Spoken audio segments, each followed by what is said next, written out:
Good morning मेरे प्यारे बच्चों, मैं हूँ अर्चना तिवारी, कन्नमवार नगर हिंदी मनपा स्कूल से। शुरू करते हैं आज का इंटरेस्टिंग टॉपिक, कार्बन एक महत्वपूर्ण तत्व। इसके पहले मेरा क्वेश्चन आज के दिन का आपसे ये है बच्चों कि इमेजिन करिए कि आपके पास के मोहल्ले में आग लग गई है। ऑब्वियसली फिर आपने नोटिस किया होगा कि जैसे ही हमारे मोहल्ले में या आसपास की किसी कॉलोनी में आग लग जाती है तो आप देखते हो एक बड़ी टैंकर जैसे एक गाड़ी आती है और वो आग बुझाती है। मतलब बड़े बड़े पाइप्स होते हैं और उसमें बहुत बड़े वॉल्यूम में कोई एक पानी की बौछार की जाती है और तब जाकर के कई सारे समय बाद जाकर के वो जो भीषण आग को बुझाया जाता है और कंट्रोल में लाया जाता है। तो क्या कभी आपने सोचा है कि ये जो पूरी की पूरी प्रक्रिया है ये किस केमिकल द्वारा घटती है, या ये कौन सी गैस थी जो कि जिसने आग बुझाई, और ये पूरा का पूरा मेथड क्या था, आपने कभी सोचा है? तो आइए इस प्रश्न का उत्तर हमारे आज के इंटरेस्टिंग टॉपिक में हमें जरूर मिल जाएगा। कि स्टार्ट करते हैं टॉपिक आज का, जो है कार्बन डाइऑक्साइड। तो कार्बन डाइऑक्साइड, इस टॉपिक को हम शुरू करते हैं। कार्बन डाइऑक्साइड, ठीक है। अब कार्बन डाइऑक्साइड जो है, इसको सबसे पहले समझ लेते हैं कि इसके कुछ रासायनिक गुणधर्म क्या है। कार्बन डाइऑक्साइड के रासायनिक गुणधर्म क्या है? तो पहले पहले देखते हैं NaOH के साथ, मतलब सोडियम हाइड्रोक्साइड के साथ, जिसे हम कहते हैं सोडियम हाइड्रोक्साइड NaOH।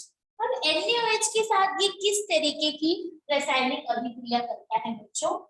NaOH में जब कार्बन डाइऑक्साइड गैस आप मिलाते हो तो क्या बनता है? Sodium carbonate. Sodium carbonate. अब सोडियम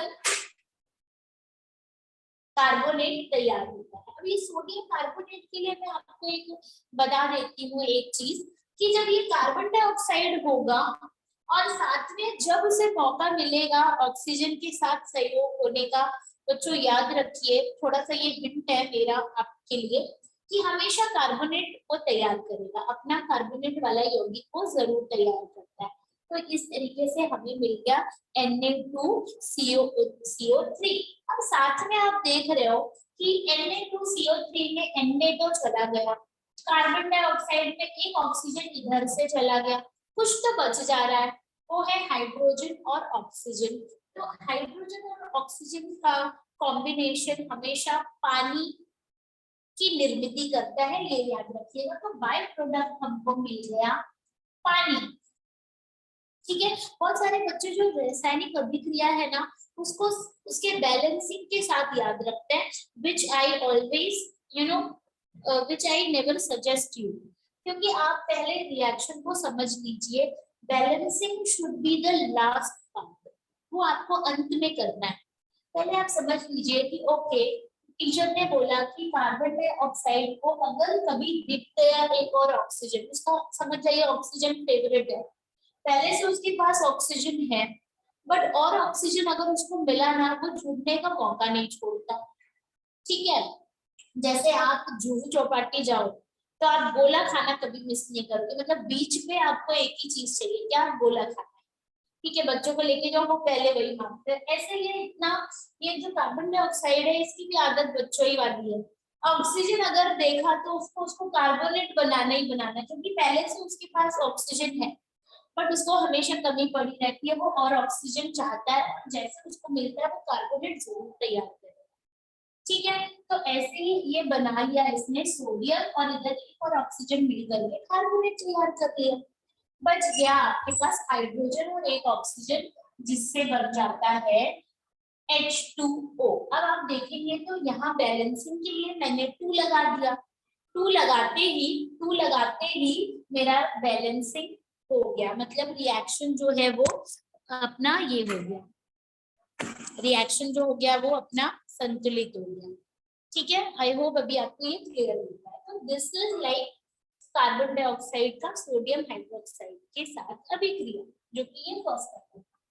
अब हम सेकेंड नंबर पढ़ते हैं, कि कार्बन डाइऑक्साइड जो है वो सोडियम कार्बोनेट के विलयन के साथ क्या करता है, मतलब अभी अभी उसने सोडियम कार्बोनेट तैयार हुआ, राइट, सोडियम कार्बोनेट के साथ, टाइटल डाल दो सोडियम कार्बोनेट के साथ, मतलब यही जो जस्ट अभी अपने को मिला सोडियम कार्बोनेट, अब इसी में और कार्बन डाइऑक्साइड मिला दो तो क्या बनेगा, और कार्बन डाइऑक्साइड मिला दो और साथ में पानी का जलीय विलयन हो, मतलब Na2CO3 के जलीय विलयन में आप कार्बन डाइऑक्साइड गैस प्रवाहित करोगे तो आपको मिलता क्या है।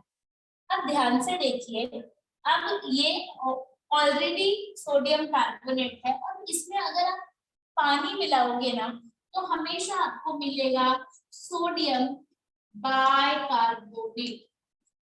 अब आप सोचिए कि भाई गॉड इतना बड़ा रासायनिक समीकरण टीचर लिख रही है, आगे करेंगे क्या, तो इसको अब बैलेंसिंग कैसे करेंगे, तो कहते हैं ना कि कहते हैं ना कि खोदा पहाड़ निकली चुहिया वाला हाल होगा, कि भले इतना बड़ा सा दिख रहा है पर वो पहले से भी सरल है, सिर्फ एक आपको आगे समीकरण के 2 लगा देना है, 2 लगाते ही आपका पूरा समीकरण बैलेंस हो गया।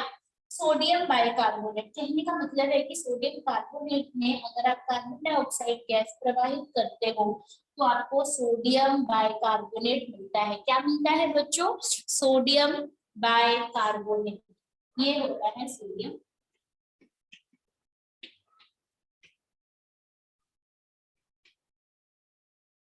बाइकार्बोनेट।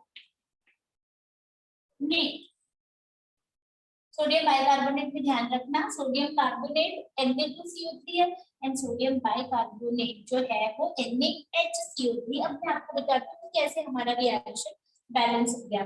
2 लगाने की वजह से Na यहाँ 2 था, यहाँ पे भी 2 हो गया, यहाँ पे हाइड्रोजन 2 था, यहाँ पे भी लेफ्ट साइड में भी 2 है, कार्बन यहाँ 2 है तो यहाँ ये एक कार्बन, ये एक कार्बन, यहाँ पे भी 2 है, ऑक्सीजन 3 2 6, टोटल 6 हाइड्रोजन दाएं पक्ष में है, तो ध्यान दीजिए यहाँ पे 3, यहाँ के 2 हो गए 5 और ये रहा छठवां ऑक्सीजन। तो इतना बड़ा रासायनिक समीकरण आपने एक झटके में संतुलित कर लिया केवल 2 लगाने से। ध्यान रखिएगा, रासायनिक समीकरण लिखिए लेकिन अंत में उसे संतुलित करना नहीं भूलिए, मतलब ये जहाँ पे जो जरूरी है वहां लगाइए, जैसे यहाँ मैंने 2 लगाया था, यहाँ 2 लगाया, तो ये छोटी मोटी बातें हैं बट इम्पोर्टेंट है, इसे ध्यान दीजिए।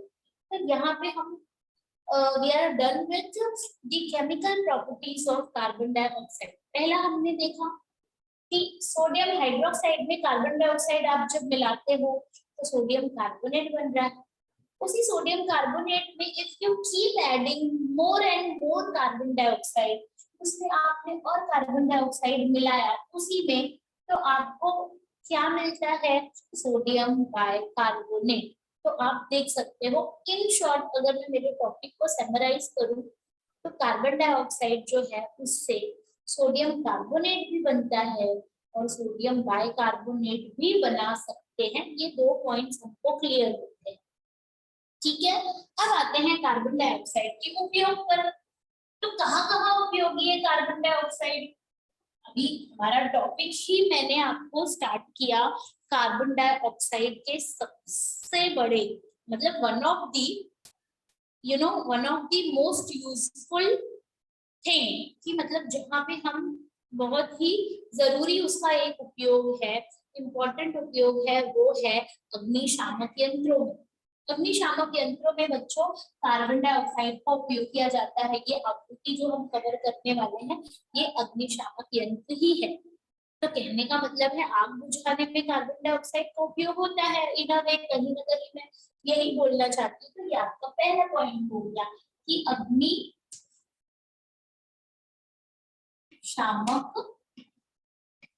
यंत्रों में,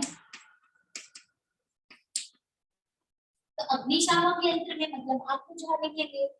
अब उसके बाद दूसरा कार्बन डाइऑक्साइड, और पहले आप देखिए, पहले जो आपको आता है वहां से आप अपने पॉइंट्स हमेशा शुरू करिए। तो दूसरा आप देख रहे हो कि जो वनस्पतियां हैं, पेड़ पौधे हैं, ये क्या करते हैं, प्रकाश संश्लेषण की प्रक्रिया संपन्न करते हैं। तो उन्हें पूर्ण करने के लिए आपको, आप देखते हो वो हवा से, हमसे कार्बन डाइऑक्साइड हमारा उपयोग करती है कि नहीं। तो हवा की कार्बन डाइऑक्साइड का उपयोग करके ही प्रकाश संश्लेषण की क्रिया जो होती है वो संपन्न हो सकती है। तो दूसरा उपयोग, कार्बन डाइऑक्साइड नहीं होता तो प्रकाश संश्लेषण की प्रक्रिया नहीं हो रही होती और हमें आपको फसलें, वनस्पतियां, फल फ्रूट खाने को नहीं मिल रहे होते और ना ही यहाँ पे इस सृष्टि में वनस्पतियों का अस्तित्व रहता, क्योंकि जब आपको हमको भोजन नहीं मिलेगा तो क्या मनुष्य इस विश्व में रह पाएगा। भोजन के बिना हम और आप ज्यादा से ज्यादा 2-4 दिन, 10 दिन, 15 दिन में मर ही जाएंगे, तो सब अंत हो जाएगा। तो इसी तरीके से वनस्पति अपना भोजन कैसे तैयार करती है, प्रकाश संश्लेषण की प्रक्रिया करके। उसमें क्या उपयोगी है, कार्बन डाइऑक्साइड। तो कार्बन डाइऑक्साइड का उपयोग कहाँ होता है, प्रकाश प्रकाश संश्लेषण की प्रक्रिया में भी कार्बन डाइऑक्साइड का उपयोग किया जाता है। कौन करता है, वनस्पतियां करती है। इसके साथ अगर आप कार्बन डाइऑक्साइड के उपयोग देखोगे तो बच्चों का फेवरेट है आज तो, जैसे टॉपिक में हम टॉपिक से ज्यादा बच्चों के फेवरेट चीजों के बारे में पढ़ रहे हैं। अभी गोला खत्म किया, अभी तुरंत जंप कर दिया हमने कोल्ड ड्रिंक को। तो कोल्ड ड्रिंक्स में, कोल्ड ड्रिंक्स को क्या बोलते हैं, शीट पे। शीट पे मतलब कोल्ड ड्रिंक बच्चों का फेवरेट है। तो ये जो कोल्ड ड्रिंक में आप जैसी ओपन करते हो तो देखते हो, जैसी उसका लिड ओपन करते हो तो आप देखते हो कि उसमें एक फुसफुसाहट के साथ एक गैस बाहर निकलती है। वो क्या रहती है, कार्बन डाइऑक्साइड ही रहती है बच्चों। तो उसमें भी फिर और क्या, ड्राई आइस। ड्राई आइस को हिंदी में कहते हैं शुष्क बर्फ। शुष्क बर्फ। तो शुष्क बर्फ को भी बनाने में आप क्या कह सकते हो कि कार्बन डाइऑक्साइड का उपयोग होता है। अब उसके बाद जैसे हम कहते हैं ठोस कार्बन डाइऑक्साइड, याद रखिएगा। तो ये ठोस कार्बन डाइऑक्साइड है, शुष्क बर्फ है, वो भी कार्बन डाइऑक्साइड से ही बनी होती है। अब ऐसे ही आप कॉफी में एक प्रकार का केमिकल पाया जाता है कैफीन। कॉफी में जो कॉफी है, नेस्कैफे का बहुत सारा हम ऐड देखते हैं, तो वो क्या है, वो कॉफी का ही एक ब्रांड है। तो ये जो कॉफी है उसमें एक प्रकार का पदार्थ होता है कैफीन। ये भी, इसमें भी क्या होता है, द्रव रूप कार्बन डाइऑक्साइड ही, इसको भी बनाने के लिए द्रव रूप कार्बन डाइऑक्साइड का ही उपयोग करते हैं। तो कॉफी के कैफीन बनाने में भी हमें क्या उपयोगी होता है, लिक्विडिफाइड कार्बन डाइऑक्साइड भी उसमें भी उपयोग किया जाता है। अब इसी प्रकार से बोल रहा है ड्राई क्लीनिंग में भी कार्बन डाइऑक्साइड का उपयोग होता है, जो कपड़े हम ड्राई क्लीनिंग के लिए देते हैं।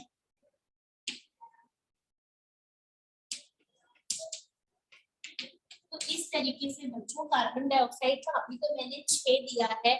आपको एग्जाम में अगर 2 मार्क में आए तो आप 4 लिखिए, आपको फुल 2 मार्क्स मिलेंगे। लेकिन और बहुत सारे फील्ड्स में कार्बन डाइऑक्साइड का धड़ल्ले से उपयोग होता है बच्चों। तो यहाँ पे अगर आप चाहें तो स्क्रीनशॉट ले सकते हैं। इसके बाद आते हैं हम हमारे कार्बन डाइऑक्साइड का ही जो वाइड एप्लीकेशन जो अग्निशामक यंत्रों में होता है, वही हमारा टॉपिक है, अग्निशामक यंत्र। जो कि आप देख रहे हो यहाँ एक जो यंत्र बनाया गया है, जो आप देखते हो इवन आपके स्कूल में ही अगर आप जा रहे हो, आप देख रहे होगे कि स्कूल में अगर आप कल ही गए तो आप एक बार ध्यान दीजिएगा, हर एक फ्लोर पे ये छोटा सा सिलेंडर जो होता है अग्निशामक यंत्र का, ये वहां पे रखा होता है। तो इमरजेंसी में कहीं छोटी मोटी आग लग गई तो इमीडिएटली ये काम कर जाता है और आग बुझाने में सहायक होता है। तो अब आते हैं, देखिए इसकी रूपरेखा समझने की कोशिश करते हैं कि ये वर्क कैसे करता है। ये बोल रहा है कि ये जो ये नीचे है, ये नीचे ऑल ओवर क्या होता है, इसकी किसी एक चीज का पाउडर बना होता है। किसका पाउडर बना होता है, सोडियम बाइकार्बोनेट की का पाउडर होता है, जिसे आप कहते हो बुकनी। तो किसका होता है, सोडियम बाइकार्बोनेट की बुकनी मतलब पाउडर, आप चाहे तो पाउडर भी ले सकते हो। तो सोडियम बाइकार्बोनेट की बुकनी यहाँ पे पूरा ऑल ओवर यहाँ पाउडर फॉर्म में ये रखा होता है, ठीक है। अब यहाँ इसके अंदर एक कुप्पी होती है। कुप्पी मतलब एक बॉटल टाइप स्ट्रक्चर, आप देख रहे हो ये एक तरीके का बॉटल है, कांच का रहता है, हम ध्यान रखिए। तो ये जो कांच की बॉटल है इसके अंदर क्या रखा रहता है, सल्फ्यूरिक अम्ल। क्या रखा रहता है, सल्फ्यूरिक अम्ल। अब उसके बाद ये दो केमिकल इसमें संग्रहित करके रखे गए। एक तो जो उसका पूरा का पूरा सिलेंडर का ये जो तल है, ये बॉटम लेवल है, इसमें भरा हुआ है सोडियम बाइकार्बोनेट पाउडर्ड फॉर्म में। और यहाँ बीचों बीच जो गुंडी होती है, गुंडी जिसे आप कहते हो नॉब, ये जो यंत्र की मेन यहाँ पे गुंडी होती है अंदर, और ऊपर उसका ये सिरा होता है। तो ये गुंडी से अटैच ये जो होती है अपना, ये कंटिन्यूएशन में है, जो ब्लू पार्ट है ये कंटिन्यूएशन। तो ये जो गुंडी है इसको जैसे आप घुमाते हो तो ये यंत्र की गुंडी जो है वो टूट जाती है। ये बॉटल जो कांच की होती है वो कहीं ना कहीं से खुल जाती है, और ये जो पूरा सल्फ्यूरिक अम्ल है ये किस पे गिर जाता है, सोडियम बाइकार्बोनेट पे ये गिर जाता है। और जैसे ही दोनों केमिकल्स एक दूसरे के संपर्क में आते हैं वो ऑब्वियसली रिएक्शन कर जाते हैं, रासायनिक सहयोग करेंगे। रासायनिक सहयोग से आपको कुछ तो प्रोडक्ट मिलने वाला है। चलिए देखते हैं रिएक्शन की सहायता से कि क्या मिलने वाला है, और यही जो निकलेगा ना यही होगा अपने पिक्चर का हीरो। इसका मतलब यही क्या करने वाला है, आग जो है बुझाने वाली है। तो ये जो है देखते हैं कि ये रिएक्शन का क्या प्रोडक्ट मिलेगा। ये देखिए NaHCO3 सोडियम बाइकार्बोनेट का बुकनी, इसमें आपने मिलाया क्या, H2SO4। अब H2SO4 और ये मिलाते ही आपको क्या मिलने वाला है, आगे मुझे कंटिन्यू करना था लेकिन मैं नीचे कर रही हूँ, you continue and you right in the same line. अब आप देखिए Na जो है वो SO4 के साथ ही जाएगा ना, एनायन कैटायन, तो कैटायन और एनायन का ही आपस में प्लस और माइनस जो है वो जुड़ करके अपना कंपाउंड तैयार करते हैं। तो पहला कंपाउंड आपको मिलेगा सोडियम सल्फेट, सोडियम सल्फेट। साथ में आप देखते हो उस में से पानी भी निकलता है यहाँ पे, और उसके साथ ही यहाँ पे क्या मिलेगा, कार्बन डाइऑक्साइड, जो कि अपना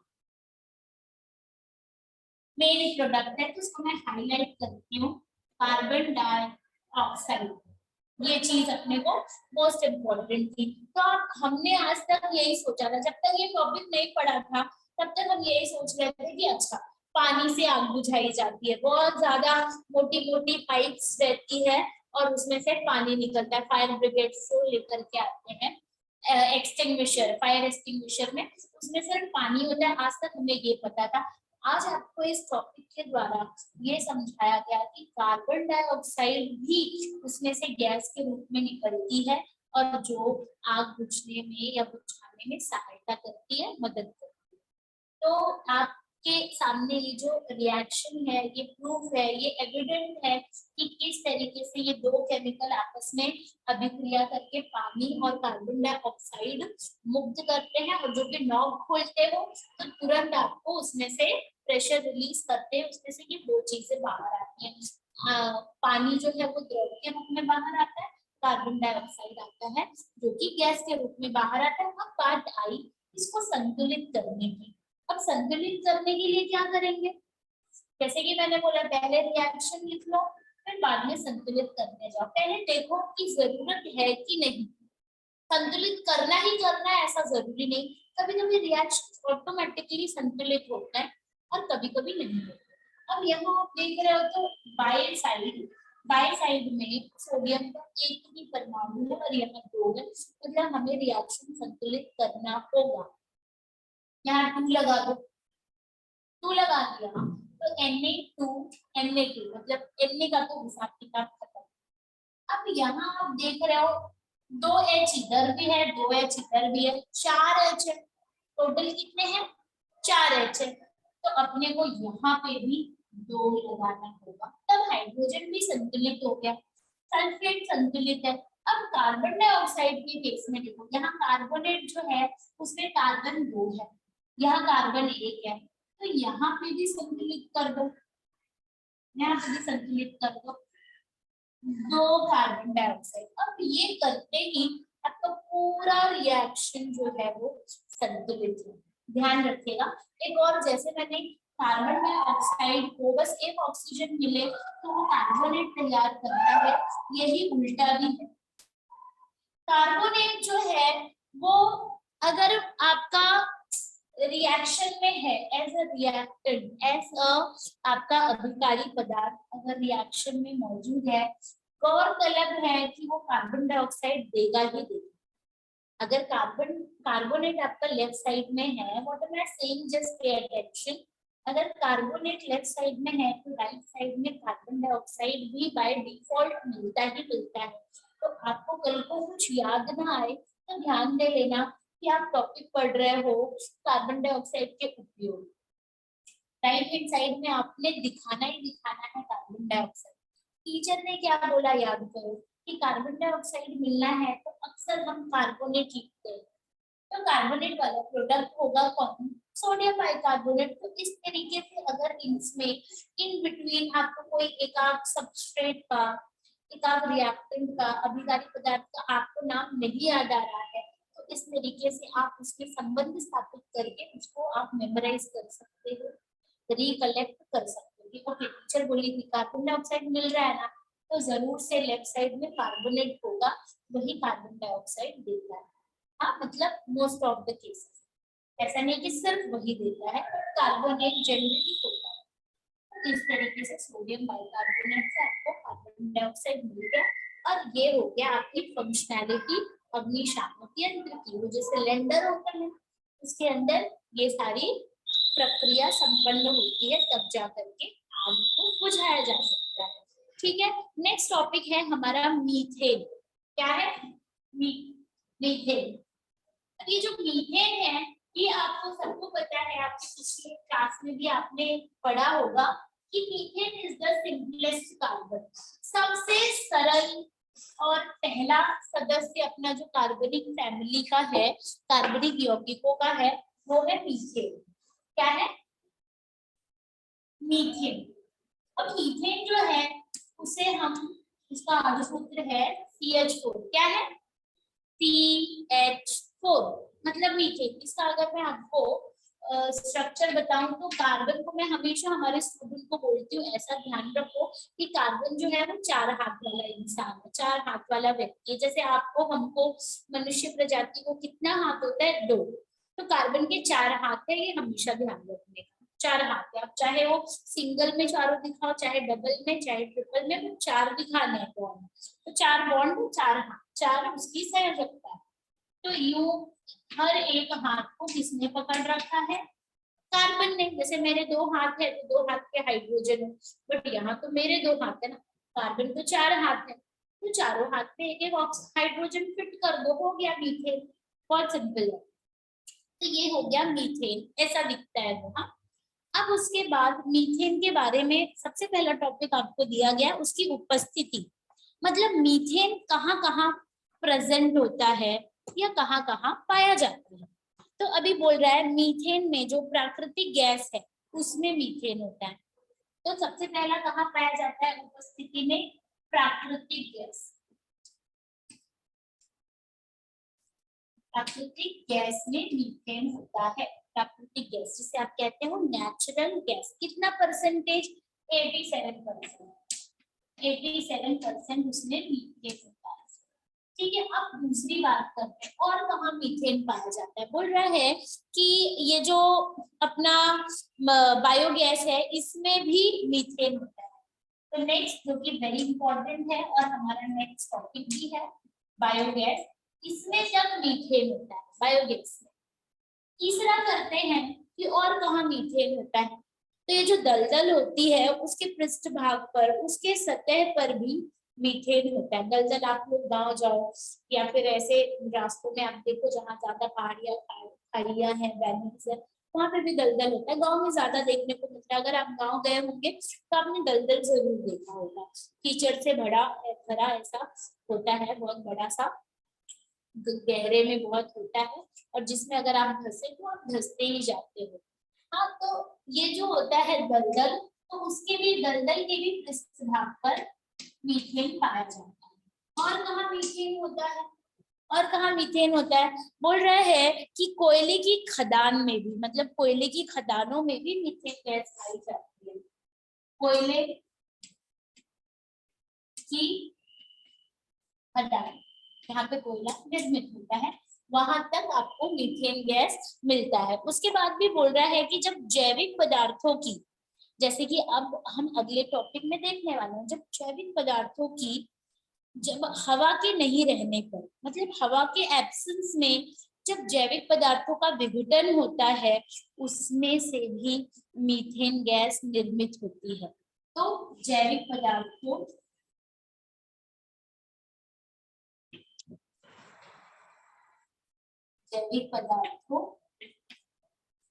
की हवा के अनुपस्थिति में जब विघटन होता है, हवा की अनुपस्थिति मतलब हवा के न रहने,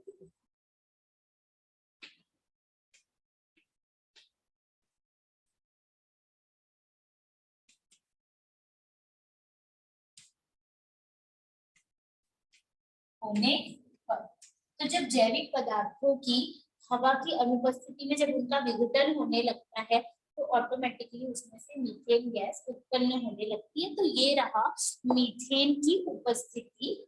अब उसके बाद आते हैं बच्चों और मीथेन की भौतिक गुणधर्म को समझने की कोशिश करते हैं कि मीथेन का जो है वो दिखती कैसे है, मतलब कि रंगहीन गैस है कि या उसे कोई रंग है, उसका गलनांक क्या है, उसका द्रवणांक क्या है। तो ये हो गया मीथेन का, क्या हो गया, उसका भौतिक गुणधर्म। तो आते हैं टॉपिक भौतिक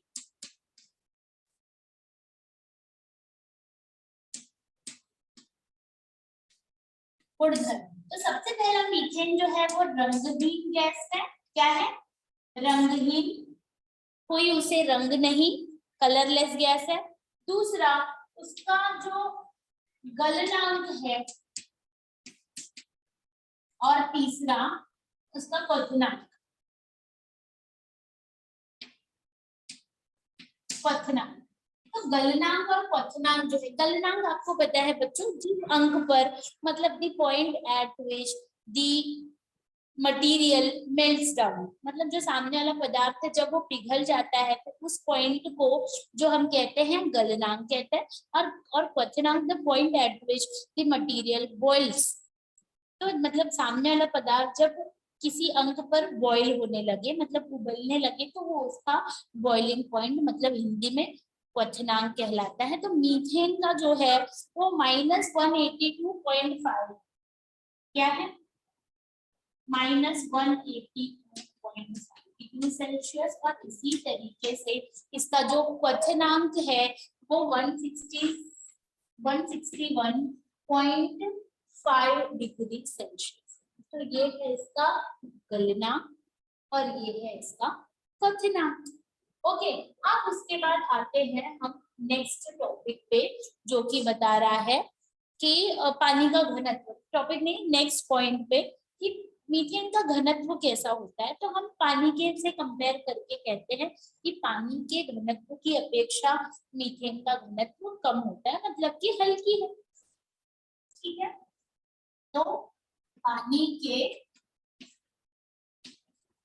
घनत्व से कम, तो मीथेन का घनत्व क्या होता है बच्चों, पानी के घनत्व से कम होता है, मतलब मीथेन कंपैरेटिवली पानी से भी हल्की है। ऑब्वियसली गैस है तो हल्की होगी पानी के कंपैरिजन में।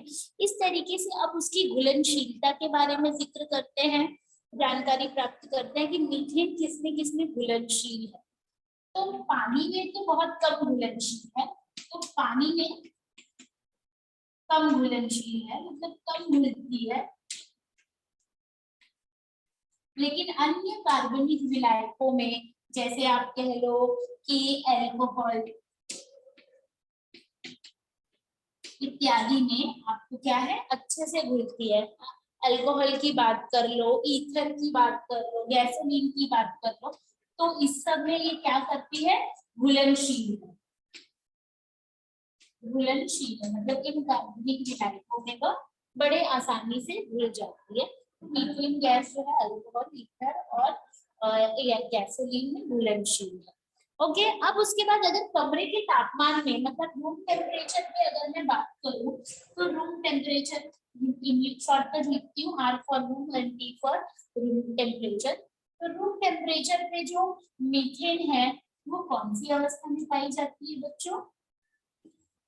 गैसीय अवस्था में। मतलब अगर रूम टेम्परेचर की बात करूं तो वो गैसीय अवस्था में पाई जाती है। बाकी सिलेंडर्स में भले उसे प्रेशराइज करके बहुत अधिक दाब दे करके उसे द्रवीभूत किया जा सकता है, बट रूम टेम्परेचर पे it exist in gaseous state only, gaseous state.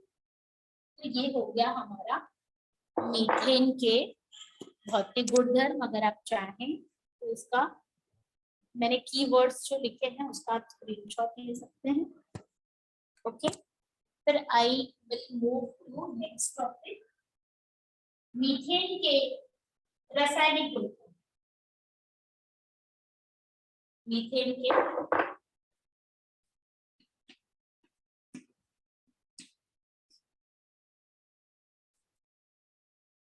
रासायनिक, मीथेन के रासायनिक गुणधर्म। अब ये रासायनिक गुणधर्म जो है वो क्या होते हैं? सबसे पहले हम देखते हैं मीथेन ऑक्सीजन के साथ कैसे अभिक्रिया करता है। मीथेन ऑक्सीजन के साथ, तो ये रहा हमारा मीथेन और ये रहा ऑक्सीजन। तो मीथेन क्या करता है? ऑक्सीजन क्या करता है? मीथेन में क्या है? कार्बन एंड हाइड्रोजन की दोस्ती है, हाथ पकड़ा हुआ, मैंने बोला ना, कार्बन के 4 हाथ होते हैं, चारों पे हाइड्रोजन में उसका हाथ थामा होता है। ये आकर के दोनों की दोस्ती पे दरार डाल देता है। ये आकर के इसका कार्बन से भी दोस्ती कर लेता है और हाइड्रोजन से भी दोस्ती कर लेता है। इसका मतलब अब ऑक्सीजन इसके साथ कंपाउंड तैयार करेगा, क्योंकि हमें दोनों के साथ एडिशन दिखाना है। तो यहाँ ऑक्सीजन को जो है डबल कर लो। ठीक है, अब क्या फॉर्म करोगे बताओ?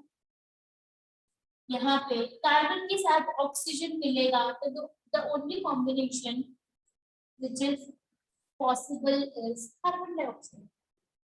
अब उसके बाद हाइड्रोजन और ऑक्सीजन का अगेन क्या बनता है बच्चों? वाटर। संतुलित करने के लिए ध्यान दीजिए, हाइड्रोजन 4 है तो आगे 2 लगा दो। ठीक है, अब देखो ऑक्सीजन टोटल 4 है, 2 यहाँ दिखा दिया, 2 यहाँ दिखा दिया, डन। तो रिएक्शन इज बैलेंस्ड। तो ये हो गया मीथेन की रासायनिक अभिक्रिया हवा की उपस्थिति में। मतलब हवा के साथ मीथेन क्या रासायनिक अभिक्रिया करता है, मतलब किन प्रोडक्ट की निर्मित कर देगा। जैसे ही मीथेन को ऑक्सीजन से सहयोग कराओ, तुरंत वो क्या करेगा? लकी दोस्ती में दरार डाल करके उन दोनों का बेस्ट फ्रेंड बन जाएगा, कार्बन के साथ भी और हाइड्रोजन के साथ भी। कार्बन के साथ बनाएगा कार्बन डाइऑक्साइड, हाइड्रोजन के साथ बनाएगा पानी, वाटर। तो this is the first reaction. Second is what? अभी भी यहाँ मीथेन है, क्योंकि मीथेन के गुणधर्म देख रहे हैं ना।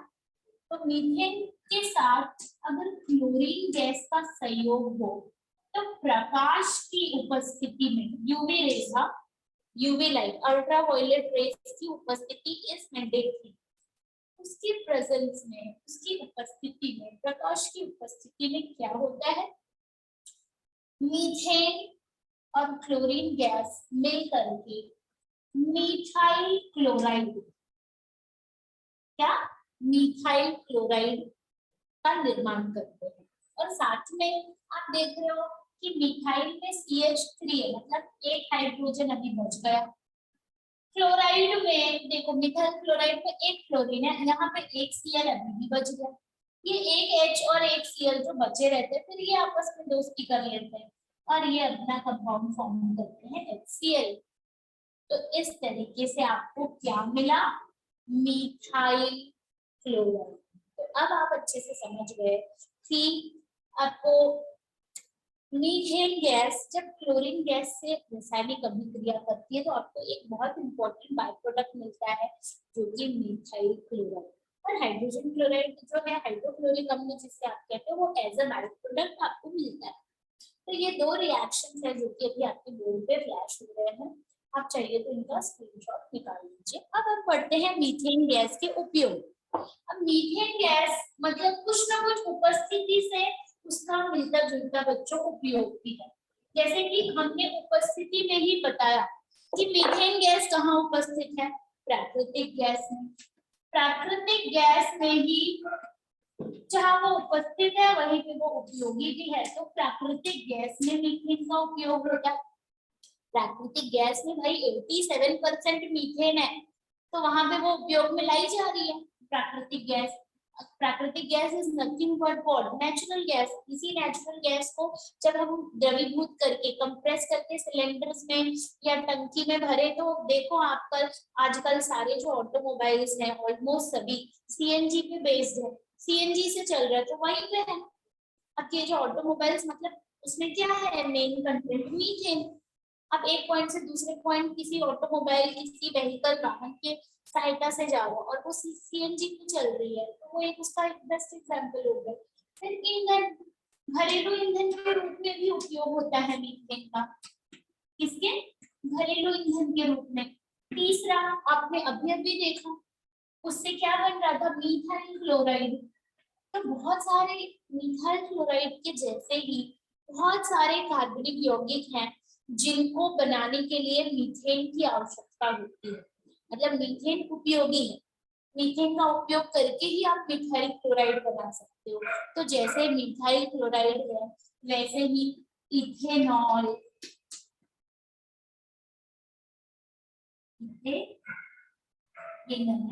Ethanol, methyl chloride, ethene chloride, ethene chloride, acetaldehyde, acetaldehyde, बहुत सारे, हाँ बहुत सारे, एसिटिलीन। तो एसिटिलीन वगैरह बनाने के लिए भी हमको क्या होता है, एसिटिलीन बनाने के लिए भी हमें किसका उपयोग होता है, मीथेन गैस का उपयोग किया जाता है। तो इधर आप एसिटिलीन लिख भी सकते हो, ठीक है। तो इस तरीके से ये सारे उपयोग है मीथेन गैस, इसके उपयोग।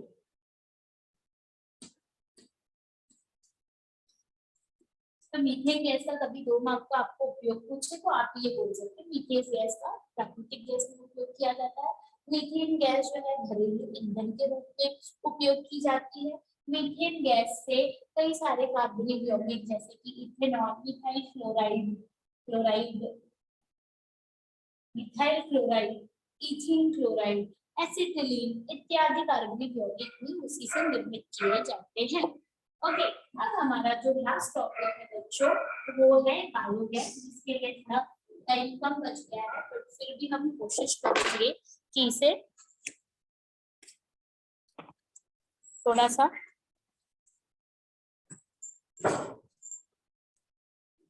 जल्दी फिनिश करें।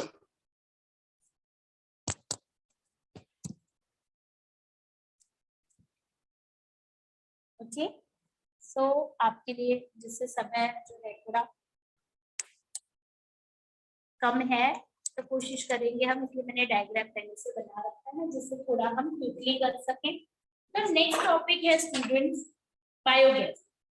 अब ये जो बायोगैस है जैसे कि आपको नाम से ही समझ में आ रहा है, बायोगैस मतलब क्या, आपने सबने भले उसका आपको उसका वर्किंग पैटर्न नहीं पता, आपको उसका जो मैन्युफैक्चरिंग मेथड नहीं पता, बट आपने सबने ये सुना जरूर है। 8वीं में ही आपने ये इसको टॉपिक को किया भी, आपको 9वीं में इसको भी थोड़ा सा क्रम भी है कि बायोगैस जो है वो कैसे क्या होता है, उसकी आकृति बना करके इसको ब्यौरा दीजिए। तो बायोगैस में मेनली अगर हम बोले तो जैसे अगर मैं नाम को भी ब्रेक करूं, बायोगैस, तो अगर मैं ब्रेक करूं तो बायो, अब बायो मतलब जैविक, हाँ तो जैविक इसका मतलब जैविक पदार्थ, मतलब लिविंग ऑर्गेनिज्म से कुछ तो भी प्राप्त चीजों से ये बन रहा है, लिविंग ऑर्गेनिज्म का यूज करके। तो अब लिविंग ऑर्गेनिज्म से वो चीज प्राप्त हो रही है, तो जैसे कह लो वनस्पतियों प्राणियों के मलमूत्र जैसे गोबर कह लो, तो यहाँ पे आप देखोगे ना, यहाँ पे अभी जानबूझ की लेबलिंग नहीं की, जिससे कम से कम डायग्राम में तो आपको ये दिखा कि देखो गोबर और पानी का मिश्रण, तो यहाँ से हम डाल रहे हैं गोबर और पानी। तो गोबर और पानी का मिश्रण आप जो देख रहे हो इधर, ये जो इनलेट मार्ग होता है जिसे आपको नाम दिया अंदर आने का मार्ग, इस मार्ग से क्या दिया जाता है, ये जो मार्ग है यहाँ से ये डाली जाती है जो भी प्राणी, और इसमें प्राणियों के ही नहीं, मनुष्य के मलमूत्र कह लो और वनस्पतियों के सड़े गले अवशेष जैसे उनके पत्तियां हैं, टहनियां हैं, ये सब भी होता है तो आने दो, खरपतवार सब ये जो है वो वहां से अपशिष्ट जो है वो इकट्ठा किया जाएगा। यहाँ ये जो टैंक जैसी रचना है इसमें यहाँ पे ये सब डाला जाएगा, ये सब यहाँ पे ऐड किया जाता है। ऐड करने के बाद अब आप देख रहे हो कि यहाँ पे उसमें क्या किया जाता है, अनॉक्सी श्वसन द्वारा जो उसमें ऑर्गेनिजम्स डाले जाते हैं, जैसे आप कह लो कि उसमें आपको जो उसे क्या बोलते हैं, बैक्टीरिया, तो उसमें बैक्टीरिया ऐड किए जाते हैं। जैसे कि अगर मैं एक छोटी सी एग्जांपल दूं, तो आपके घर में अगर कभी खाना बच गया, खाना फ्रेश बनाया तो कितनी सुगंध आती है, बट वही खाना जब बासी हो जाए, एक दो दिन तक पड़ा रह जाए तो कैसे उसमें से दुर्गंध आने लगती है, राइट। इसका मतलब इसमें जो बैक्टीरिया लग जाता है और अब वो खाना जो है वो ग्रहण करने योग्य नहीं रहता।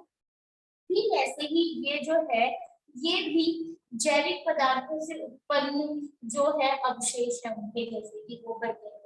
अब ये भी ऐसे दिनों दिनों तक पड़ा रहेगा, उसमें ऑब्वियस सी बात है उसमें बैक्टीरिया लगेगा, और बैक्टीरिया जब उसका अपघटन करते हैं तो उसमें से कुछ गंध भी निकलती है और वो गैस होती है एक प्रकार की। बस वही यहाँ पे हम in short moral of the story यही है, वो सारे अपशिष्ट हम इकट्ठा करके इस टैंक में डंप करते हैं, इसमें बैक्टीरिया डालते हैं और अनॉक्सी श्वसन इस प्रक्रिया द्वारा। अब आप कहोगे अनॉक्सी श्वसन मतलब क्या, ऑक्सी मतलब ऑक्सीजन, ऑक्सी श्वसन में मतलब ऑक्सीजन, ऑक्सी मतलब ऑक्सीजन, अनॉक्सी मतलब कि ऑक्सीजन के एब्सेंस में, ऑक्सीजन की अनुपस्थिति में। इसका मतलब ये जो प्रक्रिया जो संपन्न होती है, बायोगैस प्रोडक्शन जो होता है, ये ऑक्सीजन की अनुपस्थिति में ये बैक्टीरिया इसमें डाले जाते हैं और ऑक्सीजन की अनुपस्थिति में अनॉक्सी श्वसन द्वारा ये सभी इनका विघटन करते हैं।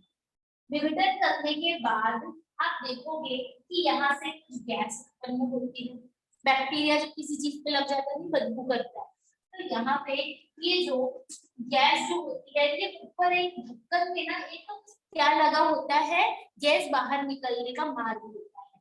ये जो नली आप देख रहे हो देखो इसमें बॉल भी है, तो इसके द्वारा ये लिख देती हूँ मैं, गैस बाहर निकलने का मार्ग, निकलने का मार्ग।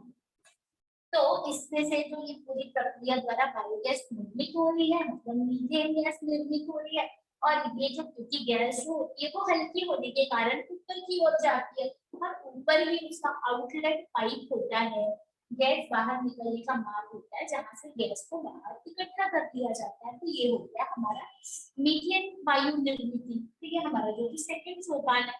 फर्स्ट सोपान में आपको मिला अम्ल निर्मिति, मतलब इसमें जो होता है कुछ एसिडिक अम्ल जैसे कार्बनिक अम्लों उनकी उन यौगिकों की यहाँ पे निर्मिति होती है, जब ये आपस में उनको ये करते हैं एनारोबिक ऑक्सीडेशन करते हैं तो वो एसिडिक अम्ल की निर्मिति करते हैं, और यही एसिडिक अम्ल से बाद में फर्दर अभिक्रिया होती है और वो ब्रेक होकर के methane gas and carbon dioxide मतलब बायोगैस में उसका कन्वर्ट करता है। तो इसका बस रिएक्शन रह गया है जो कि मैं लिख देती हूँ यहाँ पे। सेकेंड स्टेप में जो आपका पहला स्टेप है कार्बनिक यौगिक की निर्मिति, इसका मतलब अम्ल निर्मिति। तो पहला स्टेप है अम्ल निर्मिति और दूसरा स्टेप है आपका बायोगैस निर्मिति, मतलब मीथेन वायु निर्मिति, मीथेन वायु निर्मिति। और इसका रिएक्शन है बच्चों CH3COOH। इसमें आप देखोगे CH3COH में आप देखोगे तो आपको मीथेन गैस मिल रहा है, साथ में कार्बन डाइऑक्साइड।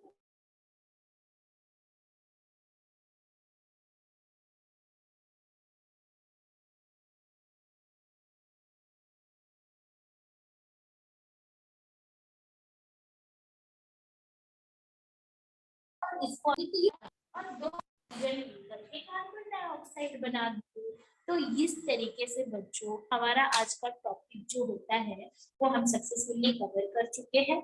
इसमें हम सबसे पहले पढ़ते हैं कि कार्बन डाइऑक्साइड के बारे में सब कुछ, कि मतलब उसका जो है रासायनिक गुणधर्म क्या है, उसके जो है उपयोग क्या है। फिर नेक्स्ट टॉपिक हम लेते हैं मीथेन, और मीथेन के बारे में पढ़ते हैं कि वो अकरेंस क्या है, कहाँ उसकी उपस्थिति पाई जाती है, उसके उपयोग क्या है, उसके रासायनिक गुणधर्म क्या है। और फिर उसी से कनेक्टेड हम मीथेन से ही कनेक्टेड, उससे ही संबंधित एक टॉपिक पढ़ते हैं बायोगैस, जिसको हम देखते हैं कि यहाँ पे टैंक लाइक स्ट्रक्चर होता है जिसमें नीचे ये सारे जो होते हैं गोबर और पानी का मिश्रण भी यहाँ डाला जाता है, उसमें जो है बैक्टीरिया मिलाए जाते हैं जो कि एनाएरोबिक ऑक्सीडेशन मतलब नॉक्सीडेशन के द्वारा ये प्रक्रिया संपन्न करते हैं 2 सोपानों में। वो 2 सोपान है अम्ल निर्मिति और मीथेन वायु निर्मिति, जिसका रासायनिक समीकरण बच्चों ये है, जिसका रासायनिक समीकरण है CH4CO2 आपको मिल रहा है। Okay, so in this way we are done with the full chapter. We are done with the full chapter here. So if you people want to ask any doubts, you can. आपको कोई समस्या है या कोई doubt है पूरे topic में? Okay, so nobody is raising their hand. So I suppose you all have understood it. So here my lecture gets over. Thank you so much for attending my lecture.